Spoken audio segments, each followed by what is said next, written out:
আসসালামু আলাইকুম dear viewer. Craft স্যাচুরেশনের পক্ষ থেকে আপনাকে স্বাগতম। আজকে অ্যাডোবি ফটোশপের 6 নাম্বার ক্লাস। আজকের ক্লাসে আমরা দেখব কিভাবে স্মার্ট অবজেক্টে শেপ ক্রিয়েট করতে হয়। প্রথমে আমরা রেক্টেঙ্গেল টুল দেখব, এরপরে rounded rectangle tool, ellipse tool, polygon tool, line tool and custom shape tool. প্রথমে আমরা রেক্টেঙ্গেল টুলটিকে সিলেক্ট করে নিচ্ছি। রেক্টেঙ্গেল টুলের শর্টকাট হলো ইউ। তো আপনি টুলবার থেকে এসে এখান থেকে রেক্টেঙ্গেল টুলটিকে সিলেক্ট করতে পারবেন, অথবা ইউ প্রেস করে আপনি রেক্টেঙ্গেল টুলটিকেও সিলেক্ট করে নিতে পারবেন। রেক্টেঙ্গেল টুল আমরা দুইটা ভাবে কাজ করতে পারি, একটি শেপ মোড আর একটি পাথ মোড। তবে আমরা সবসময় শেপ মোডে রেখে কাজ করি, পাথ মোডে রেখে কাজ করা হয় না। শেপ মোড নেওয়ার পরে এরপরে রয়েছে ফিল অ্যান্ড স্ট্রোক। ফিল হলো কালার আর স্ট্রোক হলো বর্ডার। আমি এবার রেক্টেঙ্গেল টুল দিয়ে একটি শেপ ক্রিয়েট করে নিচ্ছি। আমি নর্মালি এভাবে টেনে ড্র্যাগ করে একটি শেপ ক্রিয়েট করে নিলাম। আপনি কিবোর্ড থেকে যদি শিফট প্রেস করে নেন তখন এটি সমানভাবে শেপটি ক্রিয়েট হবে।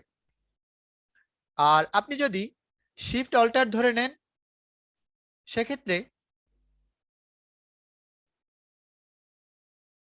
দুই দিক দিয়ে সমানভাবে শেপটি ক্রিয়েট হবে। আচ্ছা, এবার এখানে আমরা ফিল থেকে কালারটা একটু দেখে নিচ্ছি। ফার্স্টে হলো আমি যখন ফিলে চলে আসি এখান থেকে আমরা যে কোনো কালার সিলেক্ট করে নিতে পারি, যে কালারগুলো এখানে দেয়া আছে। তো আমরা নর্মালি এভাবে একটি শেপ ক্রিয়েট করে নিলাম। ফিল এর উপরে আমি যখন ক্লিক করব দেন এখান থেকে আমি যে কোনো কালার সিলেক্ট করে নিতে পারবো, অথবা কর্নারে আমি কালার পিকার পাচ্ছি, এটার উপরে যদি মাউসের লেফট বাটনে ক্লিক করি তখন কালার পিকারটি ওপেন হবে। দেন এখান থেকে আমি যে কোনো একটি কালার সিলেক্ট করে নিয়ে নিতে পারবো। এরপরে রয়েছে স্ট্রোক। স্ট্রোকের উপরে যখন আমি মাউসের লেফট বাটনে ক্লিক করলাম দেন এখান থেকে আমি একটি যে কোনো কালার সিলেক্ট করে দিতে পারবো, অথবা কালার পিকার থেকেও আমি একটি কালার নিয়ে নিতে পারি। এবার স্ট্রোকটা দেয়া আছে 1 পিক্সেল। আপনি যদি সাইজ বড় করতে চান তো সেক্ষেত্রে এখান থেকে স্ট্রোকটাকে বাড়িয়ে নিতে পারেন। আর স্ট্রোকের কিছু স্টাইল আছে, আমরা চাইলে এভাবে স্ট্রোকটি দিতে পারবো, অথবা এভাবেও স্ট্রোকটিকে অ্যাপ্লাই করতে পারবো। স্ট্রোকটিকে আপনি অ্যালাইন অপশন দিয়ে এটাকে সেন্টার অথবা আউটসাইডে এভাবে অ্যালাইন করে নিতে পারেন। এবার আমি যে শেপটিকে নিয়েছি এরটি কত সাইজ আছে, এর উইথ হলো 951 পিক্সেল আর হাইট হলো 520 পিক্সেল। ওকে, এবার আমি যদি নর্মালি মাউসের লেফট বাটনে ক্লিক করে নেই, আমরা এভাবে তো ড্র্যাগ করে নিতে পারি। এখন আমি একটি ফিক্সড সাইজে নিতে চাচ্ছি, তখন আমি রেক্টেঙ্গেল টুলটিকে সিলেক্ট করে মাউসের লেফট বাটনে একবার ক্লিক করব। দেন এখান থেকে ক্রিয়েট রেক্টেঙ্গেল অপশন দিয়ে আমি একটি রেক্টেঙ্গেল ক্রিয়েট করতে পারবো। এক্ষেত্রে আমাকে সাইজের বিষয়টি দিয়ে দিতে হবে যে আমি কত পিক্সেল দিয়ে দিচ্ছি। এটাকে আমি এখান থেকে 500 পিক্সেল বাই 500 পিক্সেল করে দিচ্ছি। আপনি যদি এটাকে পিক্সেল না নিয়ে ইঞ্চিতে নিতে চান তো সেক্ষেত্রে আমরা 8.5 নিব আমরা হাইট। আচ্ছা, এখানে আমি হাইট নিয়ে নিচ্ছি 11 স্পেস দিয়ে IN, এর মানে হচ্ছে ইঞ্চি। আর এখান থেকে হাইট নিব 8.5 স্পেস IN, এটি একটি লেটার সাইজ। আমি লেটার সাইজ নিয়ে ওকে ক্লিক করলাম। এটাকে টেনে ড্রাগ করে আমি উপরে নিয়ে আসি। এটি আমার ডকুমেন্টের সাইজে আমি একটি রেক্টেঙ্গেল ক্রিয়েট করে নিয়েছি। তো পিক্সেলে নিতে চাইলে সেক্ষেত্রে আপনাকে PX ক্লিক করতে হবে, আর ইঞ্চিতে নিতে চাইলে লাস্টে IN দিয়ে দিতে হবে। ওকে, এরপরে যেটি রয়েছে সেটি হলো রাউন্ডেড রেক্টেঙ্গেল টুল। রাউন্ডেড রেক্টেঙ্গেল টুল দিয়ে আমরা একটি রাউন্ডেড শেপ নিতে পারি। সেক্ষেত্রে অপশন বারে একটি অপশন রয়েছে রেডিয়াস। রেডিয়াসটি এখানে 10 পিক্সেল দেওয়া আছে। আমি একটি রাউন্ডেড শেপ নিলাম, এটাকে আমি জুম করে দেখাচ্ছি। এটা কর্নারটা রাউন্ড আছে 10 পিক্সেলে। আমি যদি বেশি নিতে চাই তখন এখানে এসে এখান থেকে আমি পিক্সেলটাকে বাড়িয়ে নিব।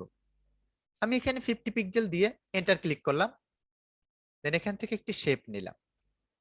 এটি 50 পিক্সেলে রাউন্ডেড হয়েছে। এখানেও এসে আমি যদি মাউসের লেফট বাটনে ক্লিক করি রাউন্ডেড রেক্টেঙ্গেল টুল দিয়ে, তখন এখান থেকে আমি এভাবে একটি রেক্টেঙ্গেল নিয়ে নিতে পারবো। তো এখানে এসে আমরা নর্মালি ড্র্যাগ করেও নিতে পারবো অথবা মাউসের লেফট বাটনে ক্লিক করেও নিতে পারবো। এরপরে রয়েছে ইলিপস টুল। ইলিপস টুল দিয়ে আমরা একটা ইলিপস নিতে পারি। এভাবে আপনি যে কোনো ভাবেই চাইলে ইলিপস নিতে পারেন। সমানভাবে নিতে চাইলে কিবোর্ড থেকে শিফট প্রেস করে মাউসের লেফট বাটনে ক্লিক করে ড্র্যাগ করবেন, দেন এটি সমানভাবে একটি ইলিপস ক্রিয়েট হবে। আর দুই দিক দিয়ে সমানভাবে নিতে চাইলে মাউসের লেফট বাটনে ক্লিক করে একটু ড্র্যাগ করার পরে শিফট অল্টার প্রেস করলে এটি দুই দিক দিয়ে সমানভাবে ইলিপসটি ক্রিয়েট হবে।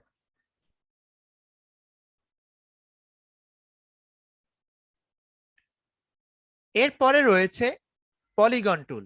পলিগন টুল দিয়ে আমরা একটি পলিগন শেপ নিতে পারি। এখানে আমার কর্নার রয়েছে 5টি, যেটা এখানে দেয়া আছে সাইজ 5। তো এই সাইজ এটাকে যদি আমি এখান থেকে বাড়িয়ে নেই, আমি 9 করে নিলাম। এবার আমি এখান থেকে নিয়ে নিচ্ছি। এবার কর্নার কিন্তু 9টি কর্নার এখানে অ্যাড হয়েছে। এখানে এসে আমি যদি মাউসের লেফট বাটনে ক্লিক করি ক্রিয়েট পলিগন, ফার্স্টে আমরা সাইজ দিব, কত পিক্সেল বাই কত পিক্সেল নিতে চাচ্ছি, উইথ এন্ড হাইট। এরপরে আমরা কতটা সাইড অ্যাড করব, আমি এখানে 6 করে দিচ্ছি। এবার কর্নারটিকে যদি আপনি স্মুথ করতে চান স্মুথ করতে পারেন। এবার ক্লিক করলাম। তো আমি যদি কর্নার স্মুথ করি তখন এভাবে হবে, আর স্মুথের চেকমার্কটিকে যদি উঠিয়ে নেন তখন এভাবে হবে। এরপর যদি স্টার ক্রিয়েট করতে চান তখন আপনি এভাবে একটি স্টার ক্রিয়েট করতে পারবেন পলিগন টুল ইউজ করে।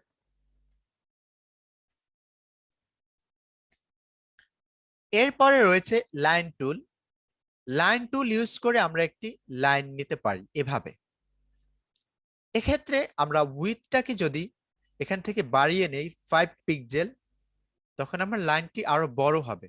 দেখেন আগেরটি ছিল 1 পিক্সেল, আর পরের বার আমি 5 পিক্সেলে নিয়েছি। তো এটি হলো লাইন টুলের কাজ। এরপরে রয়েছে কাস্টম শেপ টুল। কাস্টম শেপ টুল দিয়ে আমরা বিভিন্ন কাস্টম শেপ অ্যাপ্লাই করতে পারি অথবা ক্রিয়েট করে নিয়ে নিতে পারি।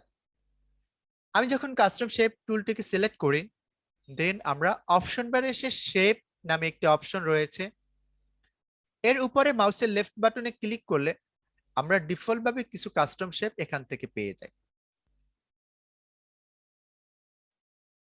এরপরে আমরা এখানে একটি সেটিংস আইকন পাচ্ছি, এর উপরে যখন মাউসের লেফট বাটনে ক্লিক করব, দেন আরো কিছু কাস্টম শেপ দেয়া আছে, অ্যানিমেল, অ্যারোস, এরকম টাইপের কিছু শেপ এখানে দেয়া আছে।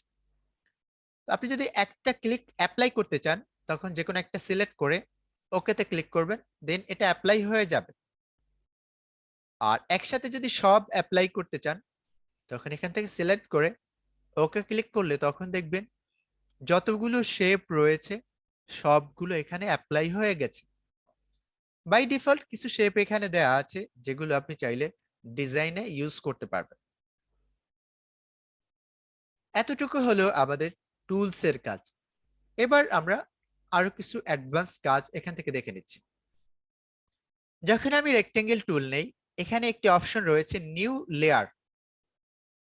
আমি যখন এভাবে মাউসের লেফট বাটনে ক্লিক করে ড্র্যাগ করি, তখন এটি একটি নিউ লেয়ারে ক্রিয়েট হয়ে যায়, আমাকে কিন্তু আলাদাভাবে কোনো লেয়ার নিতে হয় না।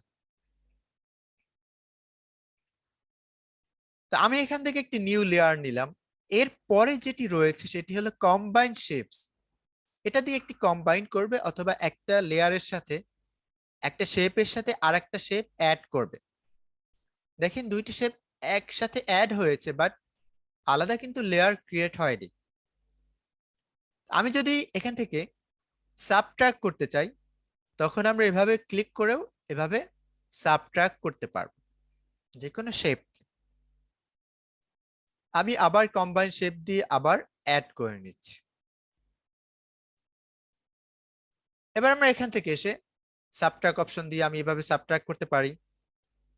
তো আমি এগুলো একটু ডিলিট করে নতুন একটি রেক্টেঙ্গেল নিচ্ছি। তো সাবট্রাক্ট অপশন থেকে আমরা সাবট্রাক্ট করতে পারবো। ইন্টারসেক্টের কাজ হলো আমার এখান থেকে দুইটা এরিয়ার মাঝখানে যে কমন এরিয়াটা এটা থাকবে, বাকিটুকু সাবট্রাক্ট করে দিব। কমন যে এরিয়াটুকু আছে সেটুকু রেখে বাকি গুলোকে সাবট্রাক্ট করে দেবে, এখান থেকে এতটুকু থাকবে। এরপরে রয়েছে এক্সক্লুড। এক্সক্লুডের কাজ হলো কমন এরিয়াটুকু কেটে দিবে এবং বাকিটুকু এখান থেকে থাকবে। এখানে কমন এরিয়াটুকু কেটে দিচ্ছে। আবার আমি যদি বাহির থেকে নেই, তখন বাহিরে যতটুকু এরিয়া নিব সেটুকু অ্যাড করবে আর কমন এরিয়াটুকু কেটে দিবে। এটি হলো এখান থেকে new layer, combine shape, subtract, intersect and exclude. এগুলো আমাদের মাঝে মাঝে প্রয়োজন হয় কাজের ক্ষেত্রে, কখনো লেয়ার নিউ লেয়ারও নিতে হয়, কখনো একটা লেয়ার থেকে সাবট্রাক্ট করে নিতে হয়। এবার আমরা প্রপার্টিস নামে একটি প্যানেল রয়েছে, এটাকে দেখব। আপনি আপডেট সফটওয়্যারগুলো যখন ইউজ করবেন তখন প্রপার্টিস প্যানেলটি পাবেন। অ্যাডোবি ফটোশপ CS6 এ এটি কাজ করে না, এর জন্য সিসির আপডেট সফটওয়্যার ইউজ করতে হয়।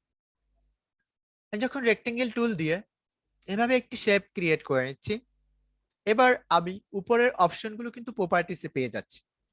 এটি হলো আমার উইথ কত পিক্সেল আছে অ্যান্ড হাইট কত পিক্সেল আছে। এরপর রয়েছে এখানে এক্স অ্যান্ড ওয়াই। এক্স মানে হলো হরিজন্টালি আপনি কোন দিক থেকে প্লেস করতেছেন, অর্থাৎ আপনার এখানে এই শেপটি এই দিক দিয়ে 846 পিক্সেলের পরে রয়েছে। আবার আপনি যদি এদিকে নেন তখন এটা কিন্তু এদিকে চলে আসে, আর আমি যদি এদিকে নেই তখন এটা কিন্তু এই সাইডটা কমে যাচ্ছে। উপরে নিলে ওয়াইটা কমে যাচ্ছে, নিচে নিলে ওয়াইটা অ্যাড হচ্ছে।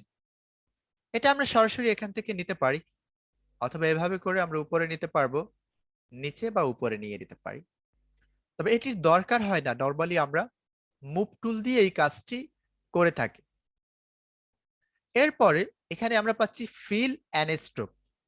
ফিল এটিতে ক্লিক করলে আমরা কালার নিতে পারবো, অ্যান্ড স্ট্রোক থেকেও আমরা একটি কালার অ্যাপ্লাই করে দিতে পারবো, যে বিষয়টি একটু আগে আমি অপশন বার থেকে দেখিয়েছি। এরপরে রয়েছে আপনি যখন একটি শেপ নিলেন, এই শেপে যদি আপনি রাউন্ডেড করতে চান তখন এখান থেকে আপনি রাউন্ডেড করতে পারবেন। তো আমি এখানে 10 পিক্সেল দিয়ে এন্টার ক্লিক করলাম। তো দেখেন কর্নার গুলো 10 পিক্সেল রাউন্ডেড হয়েছে। আমি এখানে 50 পিক্সেল দিয়ে এন্টার ক্লিক করলাম, তখন চারটা কর্নার এভাবে 50 পিক্সেলে রাউন্ডেড হয়েছে।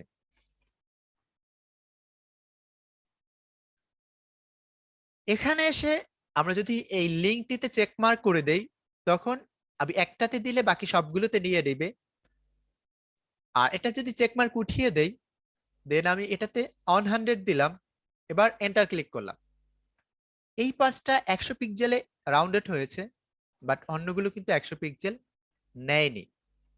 সেম ভাবে আমি এই কর্নারটিকে 10 পিক্সেল করে এন্টার ক্লিক করলাম।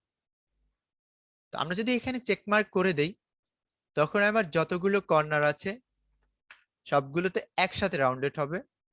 আর আমি যদি এটা চেক মার্ক উঠিয়ে নেই, তখন সেক্ষেত্রে একটা সাইডে এটা রাউন্ডেড হবে। এবার আমরা দেখব কিভাবে একটি কাস্টম শেপ ক্রিয়েট করতে হয়। প্রথমে আমি একটি ইলিপস নিয়ে নিব। এবার এটাকে কম্বাইন শেপ এই মোডে নিয়ে দেন আমরা আলাদা আরেকটি ইলিপস নিয়ে নিচ্ছি। এবার অপশন বার থেকে আমি এটিকে সাবট্রাক্ট ফন্ট শেপ এটিতে ক্লিক করে আমি সাবট্রাক্ট করে নিব। এবার আমরা চলে যাব এডিট, এডিট থেকে ডিফাইন কাস্টম শেপ। এখানে এসে আপনি শেপের একটি নাম দিয়ে ওকে করে নেবেন। এবার এটিকে আমি ডিলিট করে নিচ্ছি। এবার কাস্টম শেপ টুল এটাতে সিলেক্ট করে দেন সবার নিচে চলে আসবেন, দেখবেন আপনি যে শেপটি ক্রিয়েট করেছেন এটি এখানে অ্যাপ্লাই হয়ে গেছে। দেন এটিকে অ্যাপ্লাই করে নেবেন। এক্ষেত্রে আপনি যে কোনো কালার সিলেক্ট করে এখান থেকে দিয়ে দিতে পারবেন। এভাবে চাইলে আপনি আপনার মতো করে বিভিন্ন কাস্টম শেপ ক্রিয়েট করে নিতে পারবেন। আজকে এ পর্যন্তই। সবাই ভালো থাকবেন। আল্লাহ হাফেজ।